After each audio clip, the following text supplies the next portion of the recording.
Hey, it's Eric G. Around the House is sponsored by Baldwin Hardware.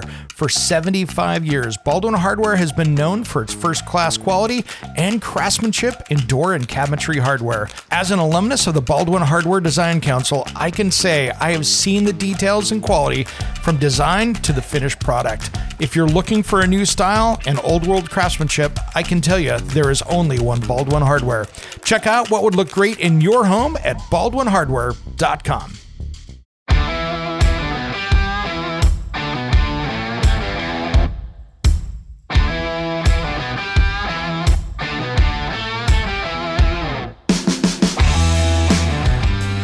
It's Around the House.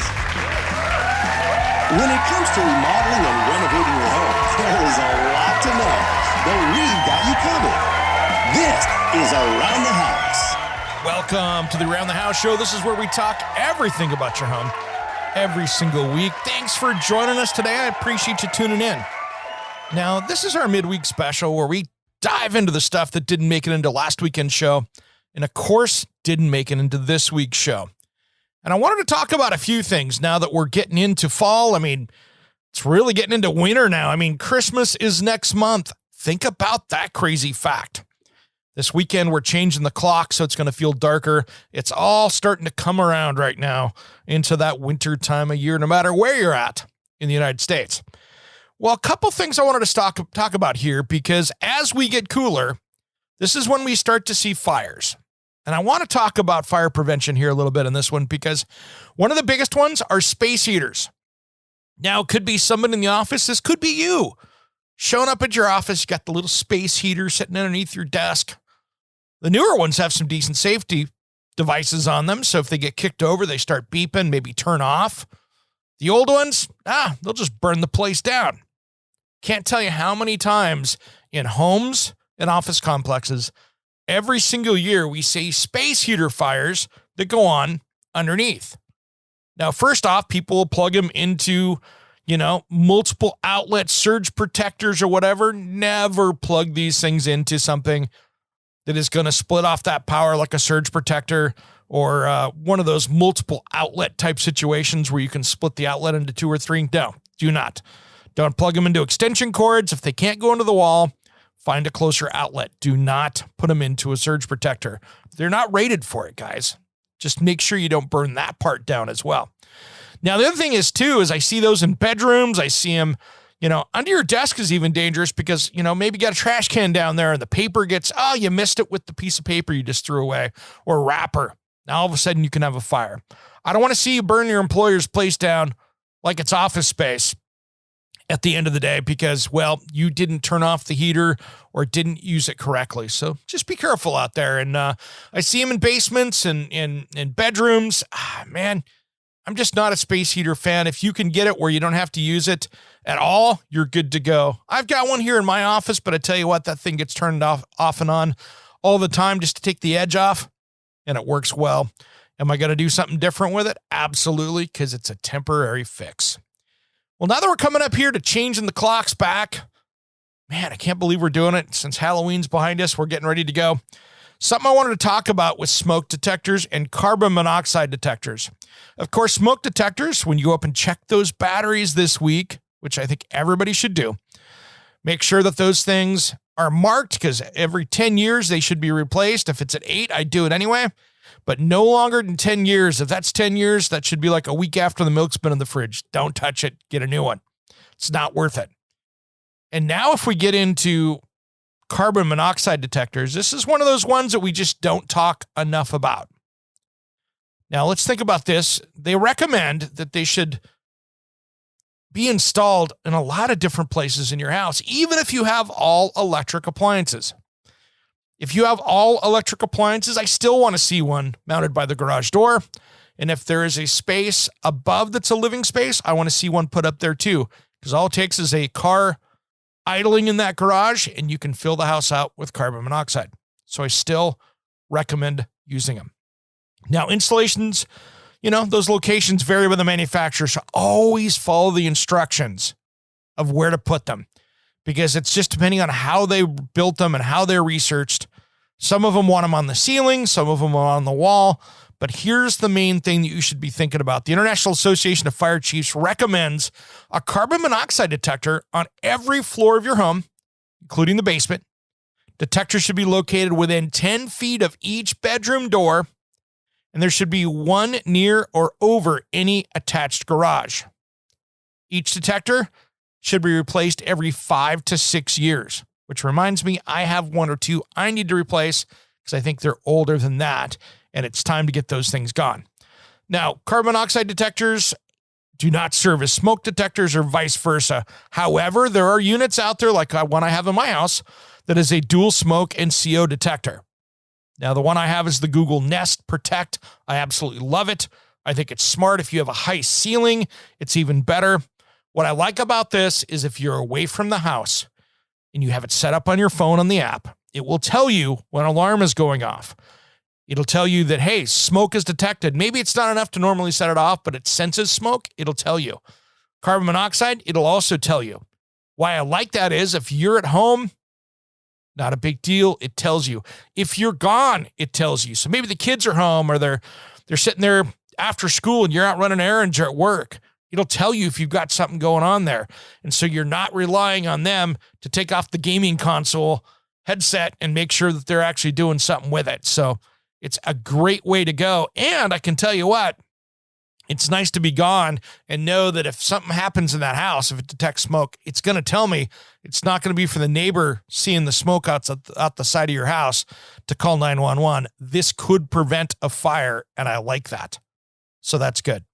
So, carbon monoxide is, colorless, tasteless, odorless, unlike that smoke from a fire. So make sure that you get those put in the right spots. So this is something just to be very careful with. Now, here's the other thing that I do like about them is that they do measure, but make sure and get something that measures as low as you can find them. And a lot of these don't even tell you. But Underwriters Laboratory specifies response times as a minimum. It's 70 parts per million. A unit must sound alarm within 60 to 240 minutes. I'm sorry. I want that to be even better than that. That's a minimum. I want it to be a lot less. And if you talk to Caroline, that's been on here and around the house, she says that she wants as low as possible. And if there's 2 parts per million, she wants to know about it because that can still cause you health issues. This stuff here is trying to keep you from dying. We want to be a little bit better than that, keep you from getting sick. So that's even more important. So you want to be able to jump on that and do something with it. So the other thing you can do is identify those sources of carbon monoxide in your house. So you can always check the gas or oil furnaces frequently, make sure the flue pipes are working, everything's good, no holes. Those furnace pipes, if you have a gas heater, they will corrode. That is corrosive environment with that. So they will start leaking. They will start doing that kind of thing. You'll start seeing rust and corrosion. Mine were horrible in my house when I changed out my furnace. And I changed it in right after buying it. That should have been changed out years beforehand. So make sure yours looks good. Now, I always like to have my furnace checked every year to make sure that the flame, burners, ignition systems, everything's working great. I tell you what, the one year I didn't do that, guess what happened? Yes, night before Thanksgiving. That Wednesday night, what happens? Oh yeah, furnace quits. I lose the control board over something that I could have prevented by having the service person come out. So schedule your annual service on that heater. And then make sure your oil furnaces are working as well. Get that service. Make sure that everything is cleaned up. Like my brother last week, his quit working, and it was just because the jets and everything got gummed up and they had a problem. So something to think about. Fireplaces, same kind of thing. If you get a gas fireplace, make sure that the chimney flues and stuff are working. You don't have any bird's nests up there. And then make sure, here's one little tip too. When in doubt on a natural gas system, call your gas company. They will love to come out and test to make sure you don't have a problem out there. That's what I love about it. If you say, hey, I want you to come out and see, can you come out and test to make sure I don't have a leak? I want to make sure that I don't have any micro leaks. They have equipment that'll come around there and they'll test to see if anything's leaking. And if so, either they'll fix it or they'll tell you who to call or your appliance or heating manufacturer to come out there and repair that. So make sure that you get that tested. It's smart. It's free. Take some time to do it, and they'll come out and do that. And they want to make sure you're safe. They want to make sure there's no leaks. They want to make sure that you don't have any health issues from that. And if you're good, and you don't have to worry about it for a little bit of time. So make sure that everything has been installed correctly. Now, one other thing here, too, I wanted to talk about, just a quick prep for winter here. I noticed that we had some issues here with diesel fuel shortages. And now that makes me nervous out on the Northeast, right? You guys use a lot of heating oil. And by the way, if you have a diesel shortage, you probably also have a fuel oil number 2 issue as well, because diesel and number 2 fuel oil is the same product. One is made for on-road use, one is made for off. So generally, those are the same thing. There's a little bit difference, but a lot of it is the dye that they put in to show that you haven't paid tax on it. So that red dye means that it's a farm use, heating use only. You can't be throwing that in your big F-250 out there and running around, because guess what? If they catch you, you're going to get nailed on that. But here's the thing. Make sure that you got that stocked up. Don't go loading up like it's toilet paper before the pandemic, but make sure that you keep that thing full. And when in doubt, make sure that you've got it so you don't call at the last minute because you're running out. Stay on top of that. Give some time for them to get out there. I've heard of some rationing from some smaller areas out there, so fill that oil up and make sure you're good to go. And I'm not trying to get a run on heating oil here, but I don't also want to run out when you need it. So make sure you stay on top of that right now. I know it's expensive. It's crazy expensive. But trying to figure out a secondary source of heat in your home is going to be a bad deal as well. So make sure that you're good right there. And make sure for all of us northern people up here, make sure you're ready for winter.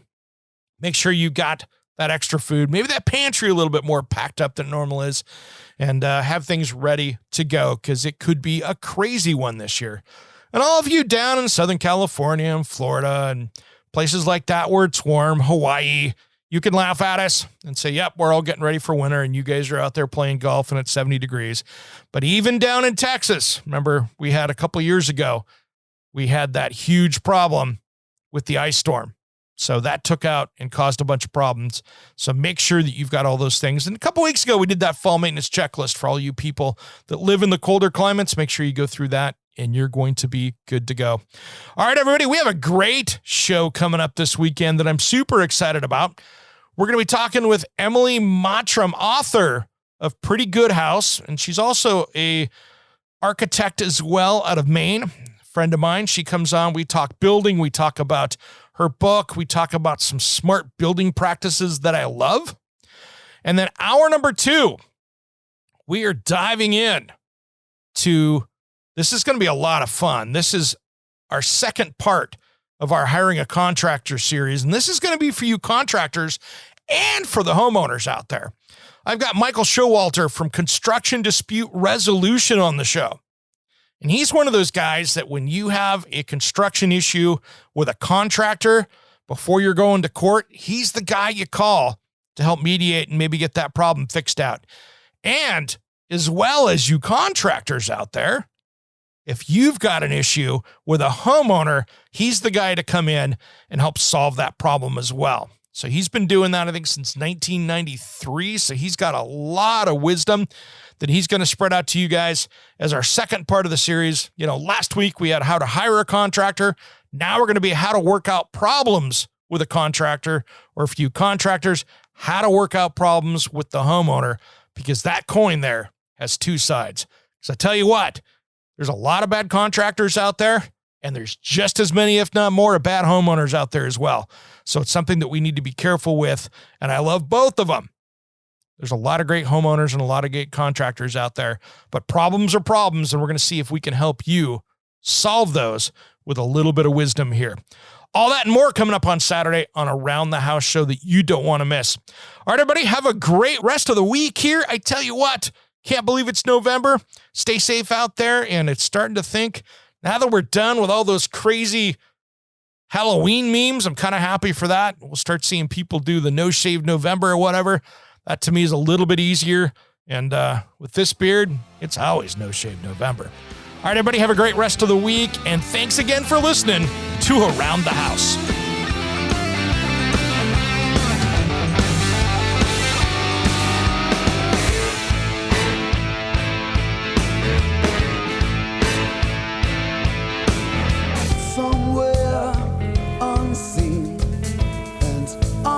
discovered. Anyway, out beyond the mean. Life is a love song, let's be lovers. We're all over the radio. Take my hand, I know where to go. All over the radio with you. Hey, it's Eric G. from Around the House. Are you planning a decking or siding project this year? If you are, you've got to check out my friends at Millboard. Millboard is a completely different kind of composite decking and cladding that enhances outdoor spaces with enduring distinction. Hand-molded from the finest oak, it realistically mimics the natural grain and color of premium hardwood. If you're looking for something that doesn't look like plastic and instead real wood, check out millboard.com. Make sure and check out that interview we did just a few weeks back. That's millboard.com.